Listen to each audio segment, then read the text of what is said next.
নিৰ্বাচনৰ পিছতে ৰাজ্যত সকলো সামগ্ৰীৰে দাম বৃদ্ধি হোৱা দেখা গৈছে। এই ক্ষেত্ৰত দেখা গৈছে যে শাক পাচলিৰ মূল্য যথেষ্ট বৃদ্ধি পোৱা দেখা গৈছে সমগ্ৰ অসমতে। আৰু সেই সংক্ৰান্তত মই এতিয়া উপস্থিত আছোঁ বৰপেটা ৰোডৰ পাচলি বজাৰত। আৰু মই কিছু সংখ্যক কৃষক ইয়াত আছে আৰু তেওঁলোকৰ পৰা মনৰ কথা মই জানিবলৈ চেষ্টা কৰিম। কি আনিছে দাদা? লেবু টেঙা কেনেকুৱা দাম? 80 টাকা পোন।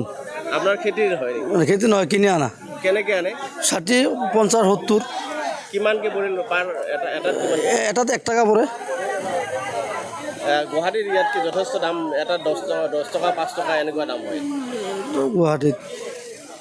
আপোনালোকৰ ইয়াৰ বেপাৰী গুৱাহাটীতো মাল নিয়ে নেকি? নাই, কিছুমানে লৈ যায় গুৱাহাটীত।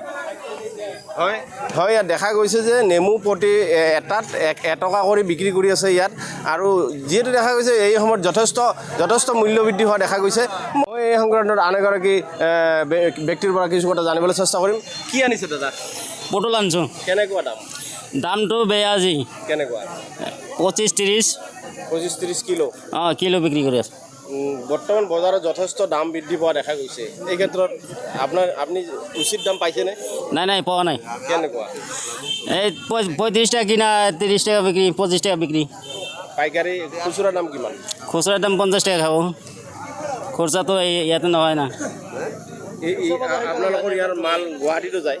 অঁ, গুৱাহাটীত যায়, দূৰত যায়। ক'ত যায়? লামডিঙত যায়, গুৱাহাটীত যায়, আৰু শিলচৰত যায়, শ্বিলং যায়। হয়, দেখা গৈছে যে আজি পটলৰ কিলো কিন্তু প্ৰতি কিলোতে আজি 30 টকাকৈ চলি আছে। আৰু এনেধৰণৰে বৰপেটাৰ বজাৰত দেখা গৈছে যে গুৱাহাটীৰ বজাৰতকৈ কিন্তু যথেষ্ট পাৰ্থক্য দেখা যায়। মই এই সংক্ৰান্তত আগলৈ কেমেৰা সতীৰ্থক দেখুৱাবলৈ যত্ন কৰিছোঁ। কেনেধৰণৰ দাম চলি আছে সেই সংক্ৰান্তত আমি সবিশেষ জনাই থাকিম। আৰু এয়া মই আন এগৰাকী ব্যক্তিৰ পৰা কিছু কথা জানিবলৈ চেষ্টা কৰিম। কি আনিছিল দাদা? বিলাতী নাও। কিমানকৈ বিক্ৰী কৰি আছে? 10 টাকা। 10 টকা কি কিলো? 10 টকা কিলো। দাম আপোনালোকে কম পাই আছে না বেছি পাই আছে বৰ্তমান? বেছি পাই আছোঁ। 10 টকা কিলো। অঁ, খুচুৰা কেনেকৈ চলি আছে? খুচৰাটো চলি আছে 30 টাকা 40 টাকা গোট এনেকৈ চলি আছে। গোট হিচাপ বেছে নে কেজি? খুচৰা বেছে, গোট চিষ্টেম বেছে। গোট হিচাপ। অঁ, মাল ক'ত যায় আপোনালোকৰ এইটো? জাগা যায়, বাহিৰত যায়।